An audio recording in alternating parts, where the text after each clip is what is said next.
Awalnya bagaimana tadi? Inilah video amatir yang memperlihatkan saat para pelaku tertangkap mencuri mesin AC. Ketiga pelaku yang berinisial A, R, dan S kepergok saat melancarkan aksinya hendak melepas mesin pendingin ruangan di samping gedung Science Technopark. Pelaku juga menggunakan sebuah mobil untuk mengangkut barang curiannya.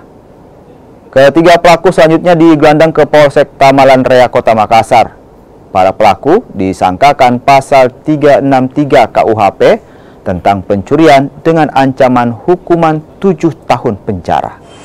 Khususnya dalam lingkup kampus Unhas bahwa telah terjadi kasus pencurian terhadap unit AC pendingin ruangan yang mana pelaku berjumlah 3 orang dengan inisial R, inisial S, dan inisial A, yang mana telah mengambil 1 unit outdoor dengan kapasitas kekuatan 5 PK. Untuk ini sendiri Pak, pelaku modusnya seperti apa Pak? Sampai jadi modus pelaku yaitu dengan membawa kendaraan remban 4, kemudian melakukan aksinya memotong pipa-pipa dari outdoor AC tersebut, kemudian memasukkan ke dalam kendaraan yang sebelumnya telah digunakan oleh pelaku.